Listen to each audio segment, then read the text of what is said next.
ప్రజలు నవ్వుకున్నారు. అరే ఒక్క దేశంలో ఇద్దరు ప్రధానులు ఏంది, ఒక్క దేశంలో 2 రాజ్యాంగాలు ఏంది, ఒక్క దేశంలో 2 జెండాలు వేయడం ఏంది, దీనికి కారణం కాంగ్రెస్ పార్టీ. దీనికి రాష్ట్ర ముఖ్యమంత్రి సమాధానం చెప్పాలి. కాంట్రవర్సీ కోసం కాదు, క్లారిటీ ఇవ్వండి. Etela Rajender Harish Rao కలిశాడని PCC chief comment చేశారు. నేను వినలేదు. ఇప్పుడు కాంగ్రెస్ పార్టీ అంత పొలిటికల్ డ్రామా అంతా కాంగ్రెస్ పార్టీదే. ఆ కవితక్క విషయం కూడా కాంగ్రెస్ పార్టీదే. కల్వకుంట్ల ఆర్ట్స్ క్రియేషన్స్ ఆధ్వర్యంలో సినిమా నడుస్తుంది తెలంగాణ రాష్ట్రంలో. ఇప్పుడు 3 పత్తా అన్నాము, చూసారు చాలా మంది. 3 పత్తాల ఇప్పుడు 4 పత్తా ఆట నడుస్తుంది తెలంగాణ రాష్ట్రంలో. కల్వకుంట్ల ఆర్ట్స్ క్రియేషన్ ఆధ్వర్యంలో 4 పత్తా ఆట నడుస్తుంది. హరీష్ రావు గారు, కవిత గారు, కేటీఆర్ గారు, సంతోష్ రావు గారు 4 పత్తా ఆట నడుస్తున్నది. దీనిలో కేసీఆర్ గారు తీసుకొని జోకర్ ప్లేస్లో పెట్టారు. దీంతో ఏమైనా ఇప్పుడు ఈ చర్చతోని, ఈ కవితక చర్చనో దీంతో తెలంగాణ రాష్ట్రంలో లాభం జరుగుతుందో అని చెప్పండి.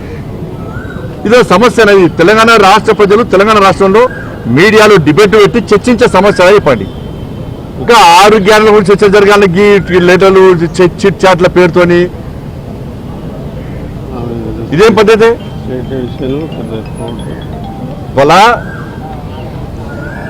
బీఆర్ఎస్ పార్టీని మీరు గతంలో మీరు అబ్జర్వ్ చేయండి. బీఆర్ఎస్ పార్టీకి సంబంధించిన శాసనసభ్యులు చాలా మంది బీజేపీకి టచ్లోకి వచ్చినప్పుడు బీఆర్ఎస్ పార్టీ ప్రభుత్వం ఆధ్వర్యంలో కేసీఆర్ గారు చేస్తుంటే టక్కన మీటింగ్ పెట్టి ఏమన్నా బీజేపీతో నడుస్తుండే ఏమైనా కేంద్ర మంత్రి ఇస్తున్నా చెప్పుకున్నా లేదా? ఒక గదే జిమ్మికులు అన్నీ కూడా. బీఆర్ఎస్ బీజేపీ కలవడం అనేది అసలు బీఆర్ఎస్ మేము ఎందుకు నడుచుకుంటామన్నా? అది ఫామ్ హౌస్ పార్టీ, కుటుంబ పార్టీ, అవినీతి పార్టీ. కవితక్కను అరెస్ట్ చేయకుండా ఉండాలనే ఉద్దేశంతో బీఆర్ఎస్ బీజేపీతో కలవడానికి ప్రయత్నం చేసింది. కానీ మేము దరిదాపులో రానియాలి, మేము వాళ్ళని దరిదాపులో రానియాలి బీఆర్ఎస్ పార్టీని. ఈ అవినీతి పార్టీకి అవినీతి వ్యతిరేకం. మేము అవినీతి మచ్చలో కూడా దేశాన్ని పాలిస్తున్నాం. 16 రాష్ట్రాలు అవినీతి మచ్చలే ప్రభుత్వాలను కొనసాగిస్తున్నాం. మేము దాని వ్యతిరేకం. మేము కుటుంబ పాలనకు వ్యతిరేకం. మేము ఈ దేశంలో కాంగ్రెస్ పార్టీ కుటుంబ పాలన వ్యతిరేకంగా ఫైట్ చేస్తున్నాం. కానీ బీఆర్ఎస్ పార్టీని ఏ విధంగా మేము చేసుకుంటాం. కాబట్టి ఈ 4 పత్తా ఆట గురించి చర్చించాల్సిన అవసరం లేదు. మళ్ళీ ప్రజలకు విజ్ఞప్తి చేస్తున్నా, గౌరవ మీడియా సోదరులకు విజ్ఞప్తి చేస్తున్నా, దయచేసి 6 గ్యారెంటీల గురించి చర్చ జరపండి. ఇది కాంగ్రెస్ ప్రొడక్షన్. దీనికంతా కూడా దీని ప్రొడ్యూసర్ ఎవరంటే కాంగ్రెస్ పార్టీ ప్రొడ్యూసర్. దీనికి డైరెక్షన్ కూడా కాంగ్రెస్ పార్టీదే. ప్రొడక్షన్ మాత్రం కల్వకుంట్ల ఆర్ట్స్ ప్రొడక్షన్. సెన్సార్ అది ఇక్కడ స్టేట్ చూస్తున్నారు. సెన్సార్ మార్క్ వస్తే కడిగేస్తాం. అందుకే కడిగేమంటాను నేను. అందుకే బంజారీ 4 పత్తా దీంతో ప్రజలకు ఏం లాభం దీంతో అంటున్నాను నేను. అసలే కలుపుకోం.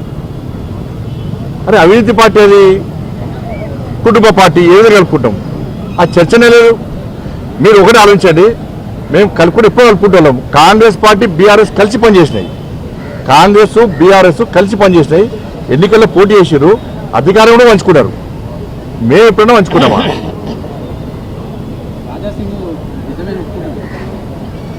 రాజశేఖర్ నగర్ పోయాను. బీఆర్ఎస్ను దగ్గర చేసే ప్రసక్తి లేదు. మరి చెప్తున్నా, అవినీతి కుటుంబ పార్టీలకు ఎప్పుడు మీరు దూరం. ధన్యవాదాలు.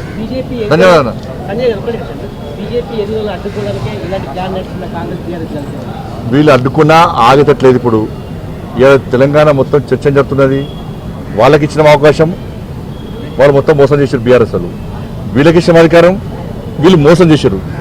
అందరికీ ఇచ్చాము అధికారం, అందరికీ ఇచ్చాము అవకాశం, బీజేపీకి ఇద్దాం అధికారం. అందరికీ ఇచ్చాము అవకాశం, బీజేపీకి ఇద్దాం అధికారం అని చెప్పి ఒక ఆలోచనతో తెలంగాణ రాష్ట్ర ప్రజానికం ఉన్నారు. కాబట్టి ఎవ్వరు ఏం అడ్డుకున్నా కూడా వాళ్ళందరూ కాంగ్రెస్ బీఆర్ఎస్ భవిష్యత్తులో గ్యారంటీ గతంలో ఒక్కటైనట్టు గతంలో కలిసి పోటీ చేశారు. ఈసారి మళ్ళీ కలిసి ఒక్కటే తెలవాలి, గ్యారంటీ ఒకటే తెలవాలి. ఎందుకంటే కాంగ్రెస్ పార్టీ వ్యతిరేకతున్నది, బీఆర్ఎస్ పార్టీ క్యాడర్ లేదు, కెపాసిటీ లేదు, 4 పత్తా గేమ్ వస్తున్నది. కాబట్టి వాళ్ళిద్దరు ఒకటిద్దరు, ఇద్దరు ఒకటే బీజేపీని అడ్డుకునే ప్రయత్నం చేస్తారు. వాళ్ళు అడ్డుకున్నా అరచేతిని అడ్డుపెట్టి సూర్యకాంతిని ఆపలేరు. తెలంగాణ రాష్ట్రంలో భారతీయ జనతా పార్టీ అధికారం రావడానికి కూడా అడ్డుకోలేరు. ధన్యవాదాలు.